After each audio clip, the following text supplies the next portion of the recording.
Mahatmas, great souls, strictly observe all these rules and regulations, and therefore they are sure to achieve the desired result.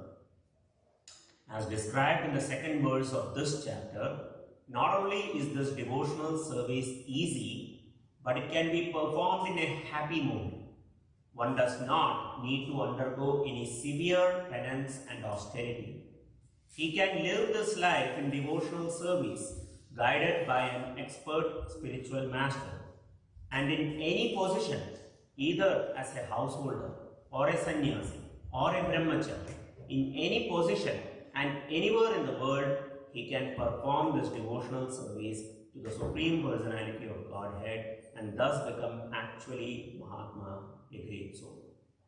So I will read the verse one more time. Sri Krishna says in the Bhagavad Gita, chapter 9, verse 14, always chanting my glories, endeavoring with great determination, bowing down before me, these great souls perpetually worship me with devotion.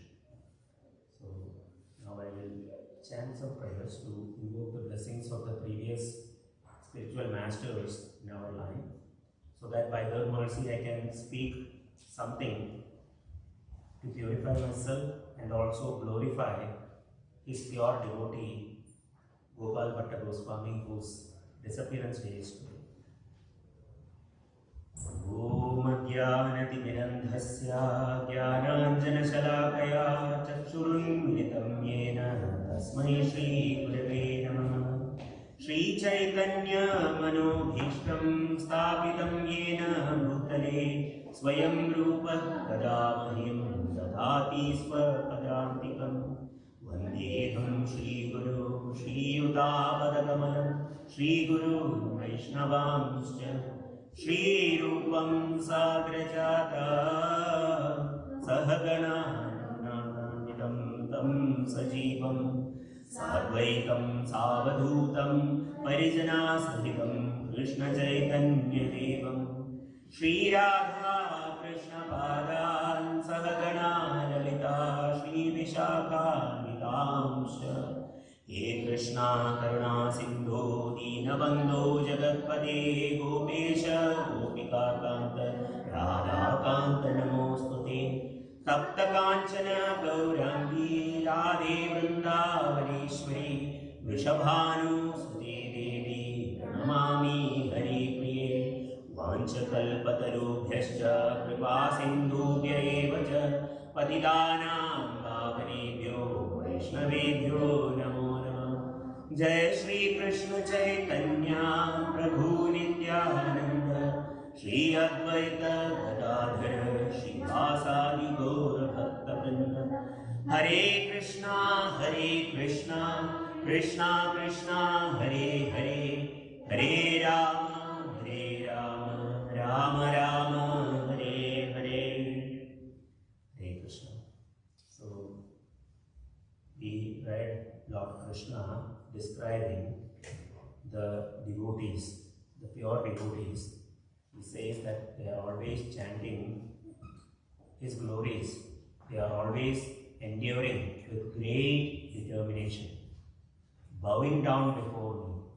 These great souls perpetually worship me with devotion. In the previous verse, Lord Krishna says, Mahatmanastu Mam Partha Daivim Prakritim Ashritaha Bhajanya Ananya Manaso Nyatva Bhutadim Abhyayam. That the Mahatmas, the great souls, it's not an artificially made thing. It's not a title that's just given like that. Mahatmanastu Mam Partha Daivim Prakritim Ashritaha. They are under the protection of the divine energy of Lord Krishna. And the activity they do is Bhajanti Ananya Manaso. They are not deviated by this or that. They exclusively perform devotional service to Lord Krishna, knowing Lord Krishna to be Nyatva Bhutadi Mabhyaya. He is the imperishable source. So, one such devotee about whom I would like to describe in a meager attempt is Gopal Bhatta Goswami. It is his disappearance day today, And Gopal Bhatta Goswami is one of the 6 Goswamis of Vrindavan who was entrusted with a very special service by the Lord himself.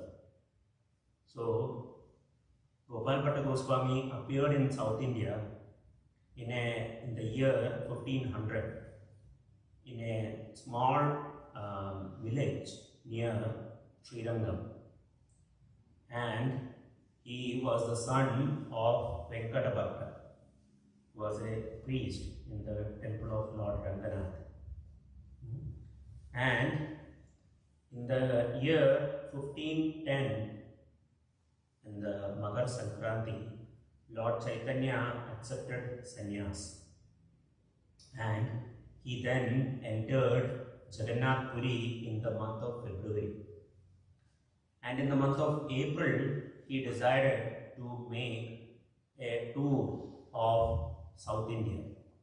So in the Sri Chaitanya Charitamrita, in chapter Madhya in chapter 9, it says, Sei Sabha Tirtha Sparshi Mahatirtha Kaila Sei Chale Sei Dashera Loka Nishtarila, that on the plea of visiting all those holy places in South India, the Lord converted many thousands of residents and thus delivered them.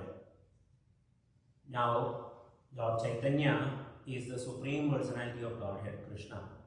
One may ask, why does he need to go on a pilgrimage?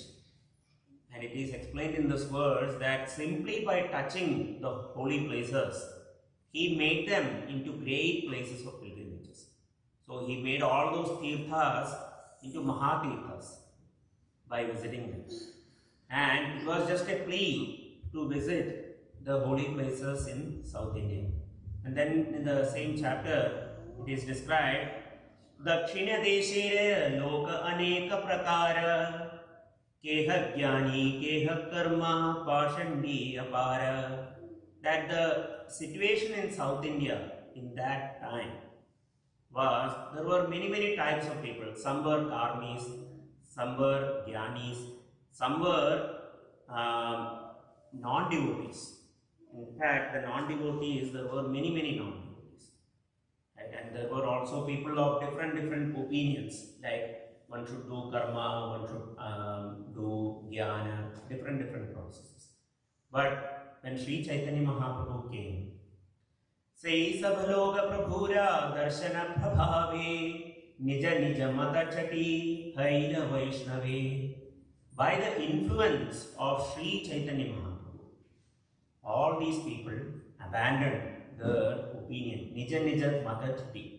They gave up their faulty opinions and became Vaishnavas, devotees of Krishna.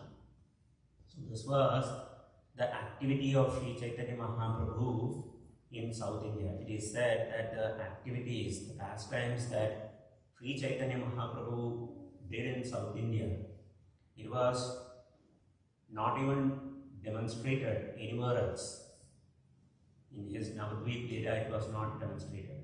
So, Sri Chaitanya Mahaprabhu came to South India, and he, in the Sri Chaitanya Charitamrita, it is described that he meets a Brahmana who was struggling to read Bhagavad Gita. In fact, he was holding the Bhagavad Gita upside down, and he was struggling to even pronounce any verses. But it was very moving for him. He was shedding tears reading the Bhagavad Gita, and this really attracted the attention of Lord Chaitanya Mahaprabhu. So he came to this Brahmana, right, and he asked, Sir, you are not able to read the Bhagavad Gita properly, but I can see that in your eyes tears are flowing. All the symptoms of being moved by devotion is being manifest.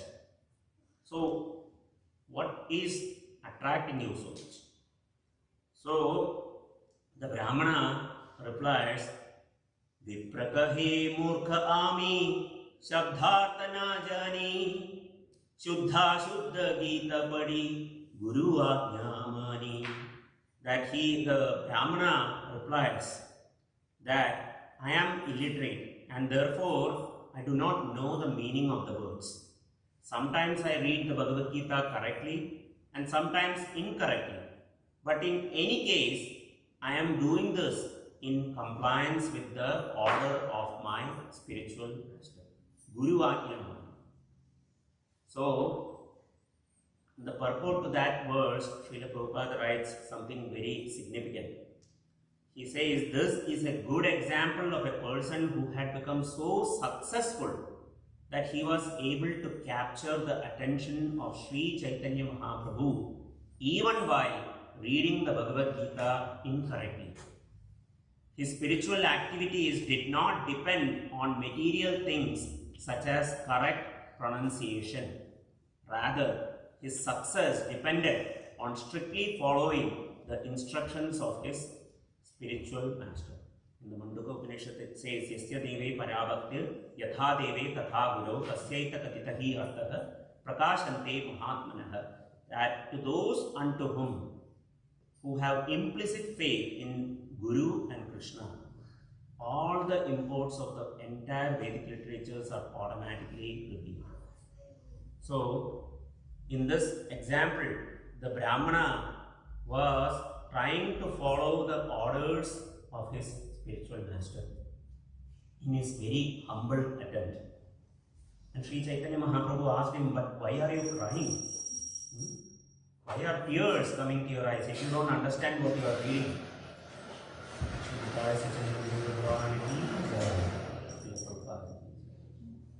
And the Brahmana replied that, yes, I do not understand the Bhagavad Gita.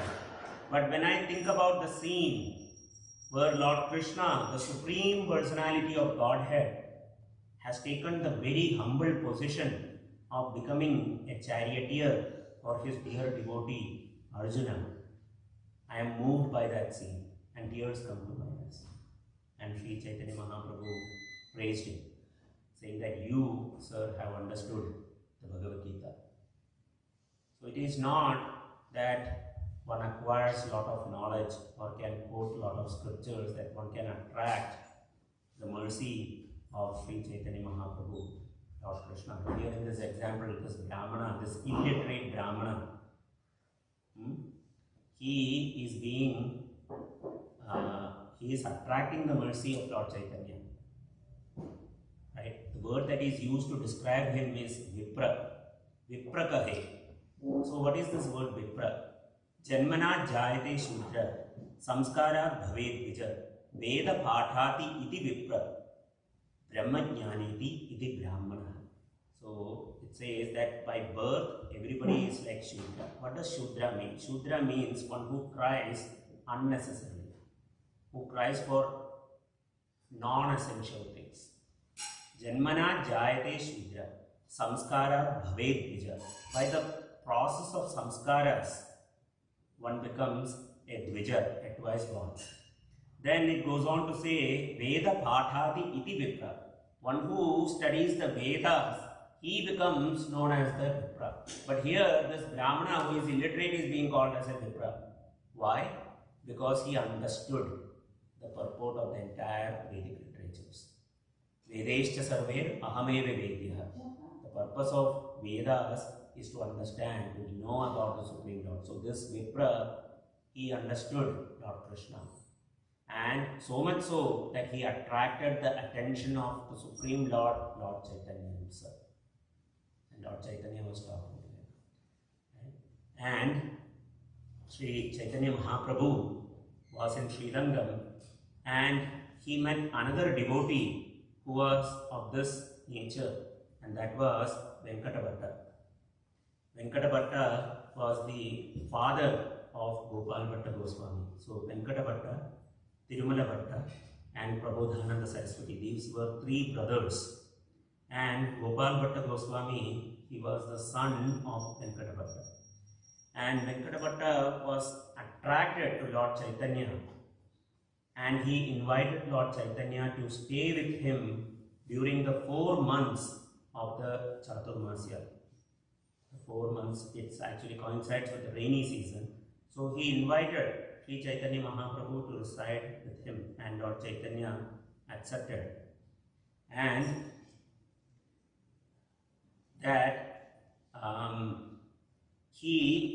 when he stayed in the house of Venkata, Gopal Bhatta Goswami had the immense, wonderful opportunity to hear and serve Sri Chaitanya Mahaprabhu. And Sri Chaitanya Mahaprabhu awarded him a lot of mercy and also accepted him as a disciple. And at that time, Gopal Bhatta Goswami was only about 11 years old. And Sri Chaitanya Mahaprabhu, in his stay in Srirangam, every day he would take bath in the river Kaveri, and then he would go to the temple of Lord Rangana, and he will sing and dance before him. And then he will come to the house of Venkata Bhatta, take prasadam, and then discuss Krishna Katha. And Gopal Bhatta Goswami was able to participate in all this. The Sripad Ramanujacharya Sampradaya, two essential teachings of Sripad Ramanujacharya were, one was pure bhakti that is not tainted by karma or jnana, and the other was Vaishnava Seva. These two teachings Lord Chaitanya adopted in his own sampradaya. And Gopal Bhatta Goswami had the immense opportunity to hear from the Lord, to hear these pastimes being discussed between his father Venkata Bhatta and Lord Chaitanya. And his father told him that service to Lord Chaitanya is the prime mission of his life. So Venkata Bhatta told his son this instruction. And every parent should instruct their children in this way. Every parent is very eager to make sure that their children grow up to be nice people, right?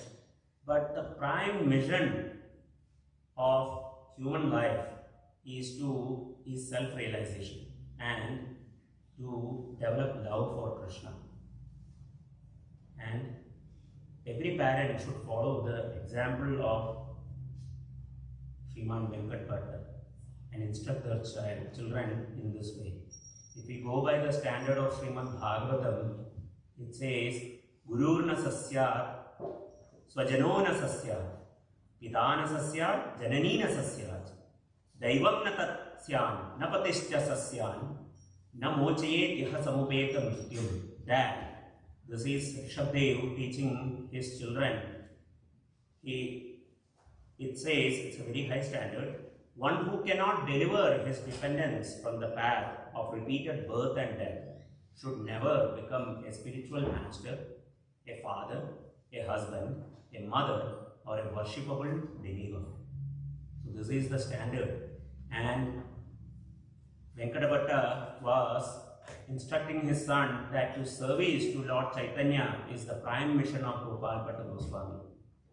And Gopal Bhatta Goswami would always, very attentively, at a very young age, even at that young age, he would listen to the conversation between Lord Chaitanya and Venkata Bhatta. And once Lord Chaitanya, that conversation was mixed with various emotions. It's a very detailed section. But once Lord Chaitanya was joking with Venkata Bhatta, he was saying that great rishis, great sages, they have performed tapasya and even the personified Vedas have performed tapasya and they have obtained Lord Krishna. But why Goddess Lakshmi, she has not got this mercy of Lord Krishna? And Venkata Bhatta, in a very humble manner, replies I do not, I am a simple person, I do not know the answer to this. You only explain. And Lord Krishna explains, in this is in a summary, that Narayana, the Narayana forms, the Vishnu forms, they are all expansions of Krishna. And in principle, they are all Supreme Personality of Godhead. They are all expansions of Lord Krishna. They are all the same. But in terms of bhava, in terms of the mood, Lord Krishna, worship of Lord Krishna is different. In the purport to the verse that I read today, chapter 9, verse 14, but the verse before it, Mahatmanastu Mam Partha, Devim Prakriti Mashita. This is verse 13. In the purport, Srila Prabhupada writes that, this is very interesting, he says that the Mahatma does not divert his attention to anything outside Krishna, because he knows perfectly well that Krishna is the original Supreme Person, the cause of all causes. Right? Pure devotees are not even attracted by Krishna's other features, such as the four-armed Mahavishnu. They are simply attracted by the two-armed form of Krishna. So the mood is of pure devotees is they are purely attracted to Krishna's form. And that is what Sri Chaitanya Mahaprabhu was describing to Venkata. Even Krishna cannot manifest any other form before his pure devotee. There is the wonderful pastime that once the gopis were in the association of Lord Krishna, and Krishna suddenly vanished from their sight. And the gopis were running around, and especially Srimati Radharani was looking around, where is Krishna, where is Krishna? And she was searching, and Krishna wanted to play a trick. So he appeared before Srimati Radharani in his four-arm form, Vishnu form. But Radharani was not attracted to Mahavishnu. She just plainly asked him, have you seen Krishna? Right? She was asking like, okay, this person has come from nowhere, but maybe he knows. And looking at the intense love of Srimati Radharani, Lord Krishna could not keep his pretense, and he had to assume back his original form.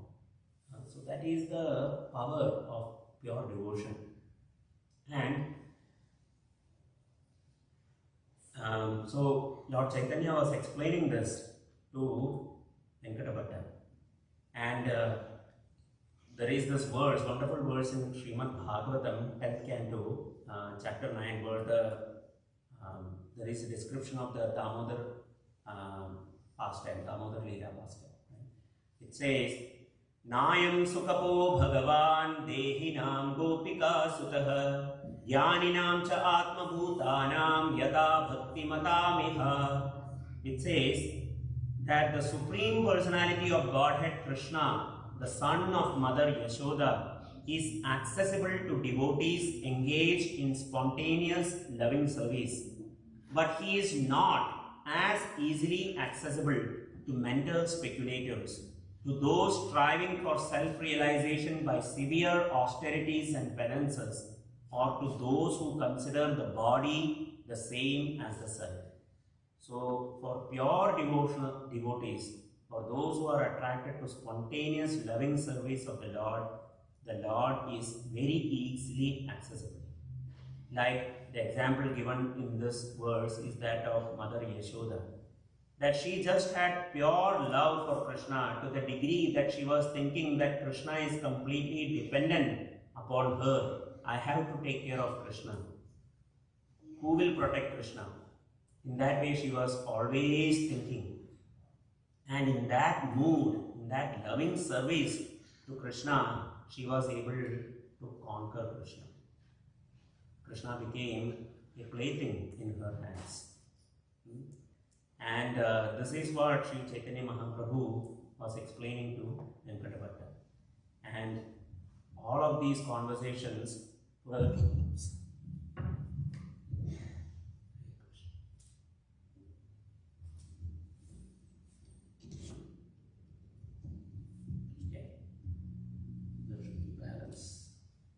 So all of these conversations were stealing the heart of Gopal Bhatta Goswami. And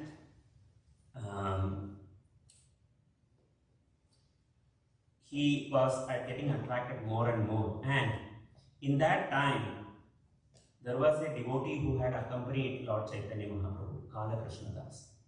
And Gopal Bhatta Goswami would approach this Kala Krishna Das and try to learn from him the activities of Sri Chaitanya Mahaprabhu in Navadvip. And the early pastimes of Sri Chaitanya Mahaprabhu, he would try to hear from Kala Krishna Das. And he would intensely hear these, and when he would hear these pastimes, he would be very much moved by the wonderful narrations and cry loudly. Why he was crying? He was lamenting that why did I take birth so far away from Navadvip, Mayapur? If I had taken birth there, I would have been fortunate to witness the wonderful pastimes of Sri Chaitanya Mahaprabhu, the early pastimes. Now, I am getting to witness the Supreme Personality of Godhead, who has shaved his head, who has accepted the very simple dress of a sannyasi. I am getting to witness these. Why, oh why, did I have to take birth so far away? I missed out on all those pastimes. And he was cursing the Creator. But then he went on to say, no, the Creator cannot be blamed. It is only due to my own karmic actions that I had to take birth so far. And I am only witnessing the sannyas leader of Sri Chaitanya Mahaprabhu. It was painful for him to see the Supreme Lord without his accessories, like his ornaments, like his wonderful hair. It was painful for the devotees to see the Supreme Lord without these things. Like we see in our altar, Shri Nitai Sachinandan. They are wonderfully decorated because that's the way the devotees want to see the Lord. They want to see the Lord opulently dressed, nicely served. One of the names of Krishna is Keshava. This word Keshava has two meanings. One who killed the Keshi demon, and also one who has Kesha, whose hair is bluish black, is so wonderful and attractive. In fact, when Sri Chaitanya Mahaprabhu accepted sannyas in Katwa, he approached a barber to cut his hair. And all of the barbers refused. No, we cannot do this. We cannot do this. To cut the hairs of the Supreme Lord. Right? And there was this one barber whom Sri Chaitanya Mahaprabhu convinced from within to do this service. And this barber agreed to cut the hair, to shave the head of the Supreme Lord. And in that place, the hair of the Supreme Lord is kept even today. There is a samadhi for that hair. And right next to that samadhi is the samadhi of the barber who cut the hair. So just by performing that one service, this barber achieved eternal perfection. Again, his refusal to cut the hair of the Lord was because of immense love. Just by the sight of the Lord, people's heart were transformed. They developed immense attraction towards the Supreme Lord. So, in this way, Gopal Bhatta Goswami was also lamenting that I am seeing the sannyasi. Right? And once, when he was sitting in a place, he fell asleep, and in his dream, he saw Lord Chaitanya with his devotees, with his followers. And in his dream, he saw that they all transformed. Lord Chaitanya became Lord Krishna, and all the followers became Gopas, the cowherd friends of Krishna. And again, they transformed back to Lord Chaitanya. And Gopal Bhatta Goswami woke up and he ran to Sri Chaitanya Mahaprabhu and fell at his feet and started crying loudly. Sri Chaitanya Mahaprabhu embraced him and told him that you stay here for now. Very soon you will come to Vrindavan. But for now you have to stay here to take care of your elderly parents. Once they pass away, you come to Vrindavan. Your parents are pure devotees of the Lord, so you serve them. And the time, the 4 months of the Chaturmasya, they were coming to an end, and Sri Chaitanya Mahaprabhu decided to leave to continue his pilgrimage, his tour of South India. And he went to Venkatapattu and he made a statement that your son is a pure devotee of the Lord. I have one request for you. Please don't get him married, because in future he has tremendous service to perform. And Venkatapattu and Gopalbhatta Goswami, they were very much in anxiety, knowing that the 4 months were coming to a close. And Sri Chaitanya Mahaprabhu left them and they were thrown into despair. And Gopalbhatta Goswami continued as he was instructed by Sri Chaitanya Mahaprabhu to serve his parents. And once a Brahmana came to the home of Venkatapattu and he observed the tremendous love that Gopalbhatta Goswami had towards his parents and his service attitude, that he was praising him, saying that, "Oh Venkatapattu, you are so fortunate that you have a son who is a devotee and who has so much love towards you." And he was praising the devotional qualities of Gopalbhatta Goswami. And Venkatapattu became very happy hearing this, the narration of the devotional qualities of his son. He was not pleased so much by, "Oh, he is a nice person," like that. No, because he is a devotee. Right? And this is very important for parents, that one becomes happy when one hears praise of their children, of their devotional qualities. Yes, one should become expert in various fields in the material world if possible, but that expertise should not be at the cost of devotion towards Lord Krishna. And this is a lesson for every parent. Right? Usually parents like to hear praise of their children, and they may even like it when their children go to various temples. But if they come to ISKCON, they become a little afraid. They tell their children, "My dear son or daughter, don't go to this ISKCON because it's a very dangerous place. Yad gatva nivartante." Right? If you go there, you may not come back. Not in the original form. You may become transformed. You will give up attraction to all kinds of sense enjoyment. So bhakti karo, but not so much. Right? Little bit it's okay. It's like once we cook, we put coriander on top, like for flavor. That much is enough. But the main ingredient should be different. Anyways, I was listening to Gauranga Prabhu. He was describing when he joined ISKCON as a brahmachari, his family were quite affected, and they were thinking, "What happened to this boy? Something wrong. This is not correct." So Gauranga Prabhu gave a class to them in Chennai, and he also took another devotee from the temples to go to the residence, and he gave a class.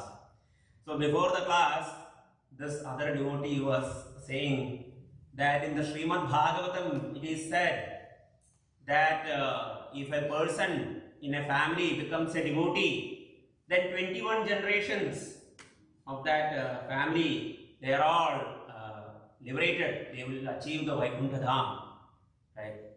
So he was saying, you are all very fortunate that this Gauranga Prabhu has taken to this path. So then Gauranga Prabhu gave a class, and then his cousin came to him and he said, you know, it's great that you are a devotee. You continue in this path. I didn't know till today that if a family member becomes a devotee, we also stand to benefit. So you continue. If you face any problems, you tell me. Right? But you continue. I will also benefit. Right? So the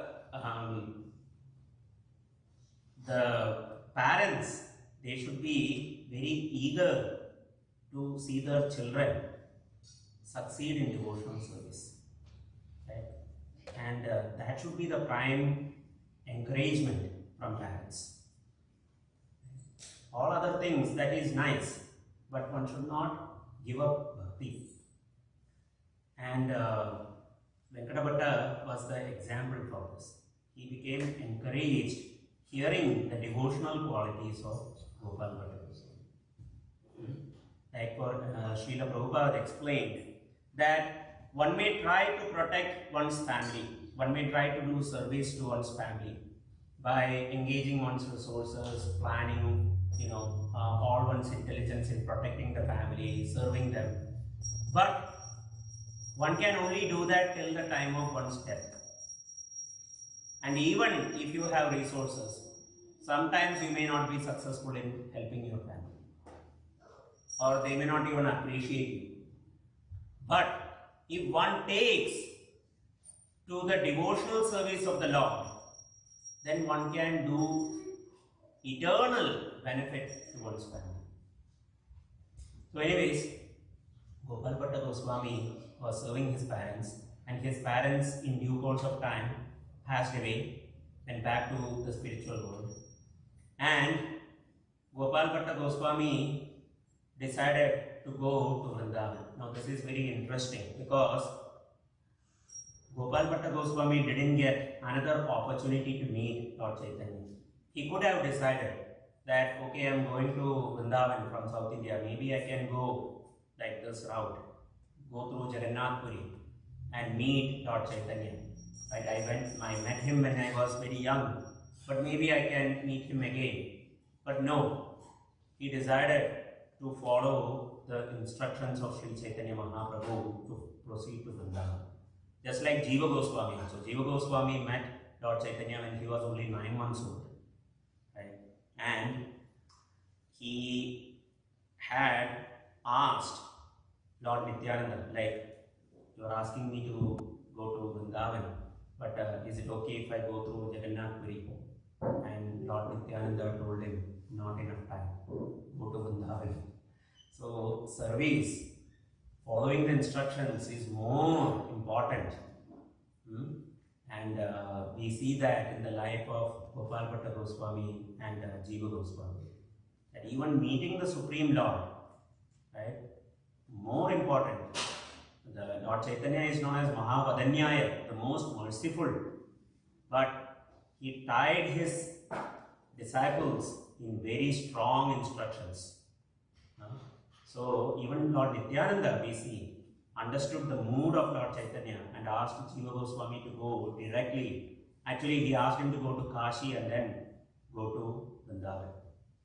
So service is what is taken from it.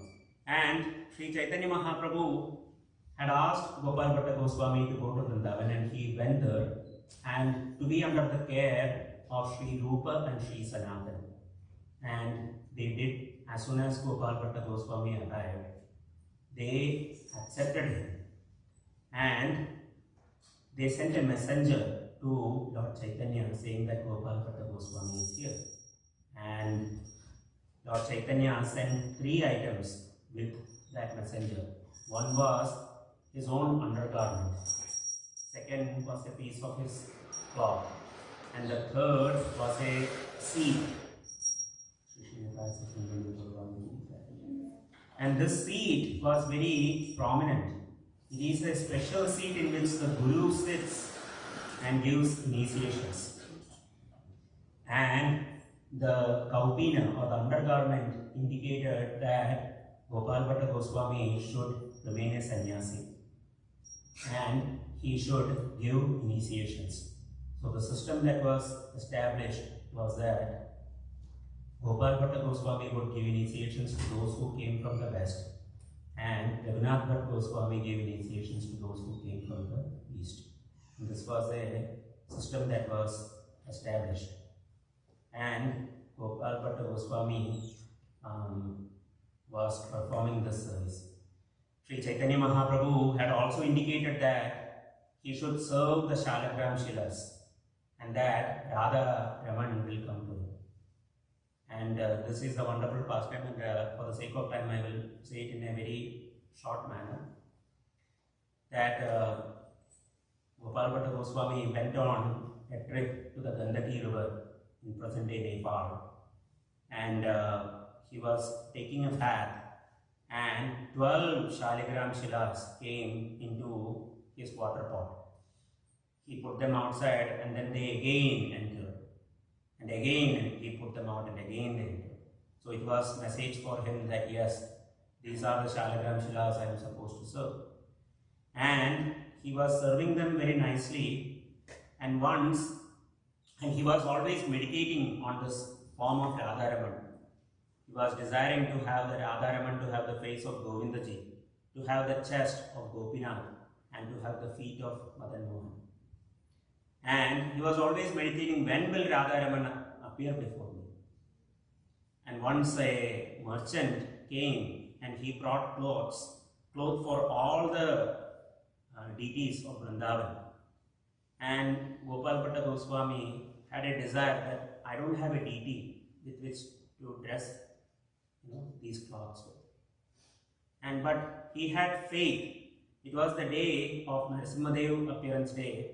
And as it says in the Bhagavatam, Satyam Vidhatum Nijavatya Bhashitam Vyastam Cha Bhuteshu Akleshu Chatmanah Adrishyata Adbhuta Rupam Udvaham Stambe Sabhayam Namragam Namanusham. That just like Lord Narasimhadev appeared from a pillar, my Lord can appear from anywhere. He had that firm faith. And because of his faith, the next day, Sri Radharaman manifested from one of the Shalagram Shilas. I don't know how many of you have seen a picture of him, but very, very attractive deity. And the word spread, and everyone came to worship Sri Radharaman.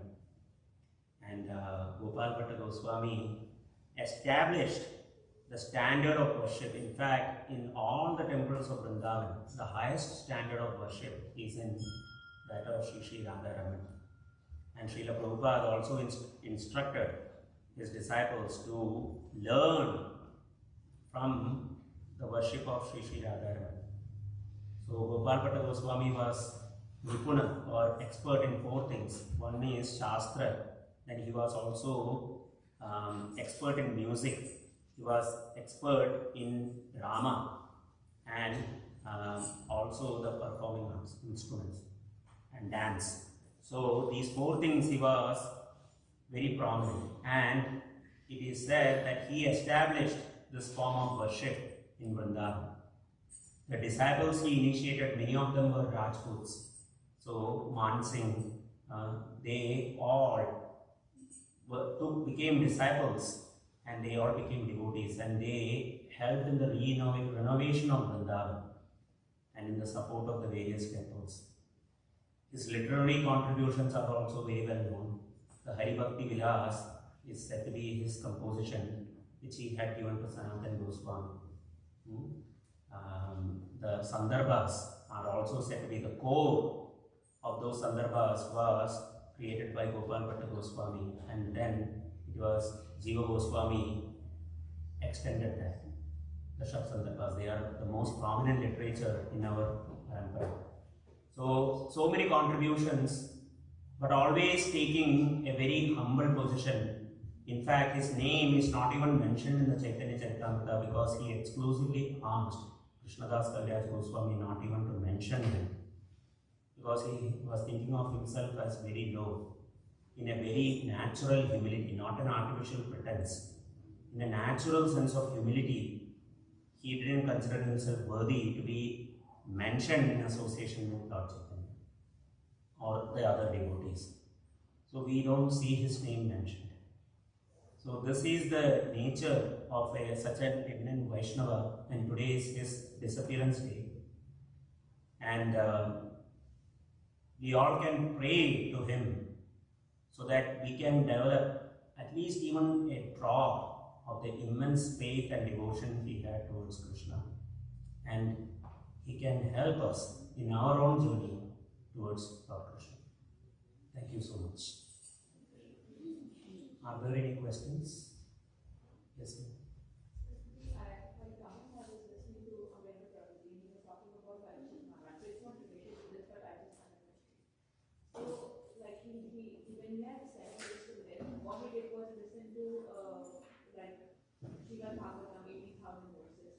My first question is, why wasn't he like given the extension of life, right? Like on the seventh day, I'm assuming I've not read Srimad Bhagavatam, so I don't know what happens to him, and I'm eager to know what happens to him.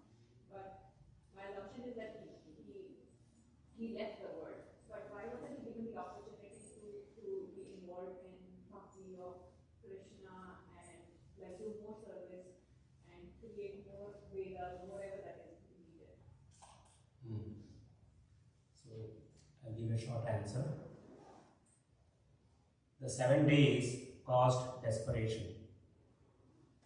And if you read the purports of Srila Prabhupada, especially in the first canto, there was a purification aspect that was there as well. So in desperate situation, Parikshit was very eager to hear. If we approach the Srimad Bhagavatam, we say, okay, 30 minutes is enough, we will do tomorrow, thinking that we are going to be alive tomorrow. We don't have that desperation. Bhagavad Gita was spoken in a battlefield when Arjuna was desperate. Krishna didn't call him, let's hang out for a weekend and let's talk Bhagavad Gita. No. In desperation, Arjuna surrendered. Then the knowledge went through. Parikshit also was in a severe situation. 7 days to live. But we see a difference in the approach of a devotee versus any common man. If we are told we have 7 days to live, I am talking about myself, I may be thinking about my finances, what will happen to my family, make sure that they know my password, everything like that. Or I may even look for, oh, is there a cure for this thing? Right, like that. But Parikshit became very sober. He approached spiritual personalities. And this was an arrangement by the Lord so that the knowledge of Srimad Bhagavatam can be revealed to the world.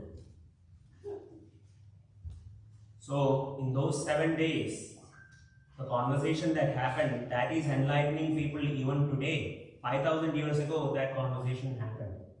And the wonderful nectar we are relishing even today. And that is the reason. Because when we are really desperate, like if you are really hungry or if you are really thirsty, you will really look for water. You will not be diverted by anything else. And Parikshit was an eager participant, and so were the other listeners of the wonderful nectar of Srimad Bhagavatam, and we are taking advantage of the very same thing. Okay? Hope that helps. I know there is more to speak on this, but we will stop. Aarti is beginning. So we will stop over. Thank you. I'm sorry? She had a follow-up. No, I just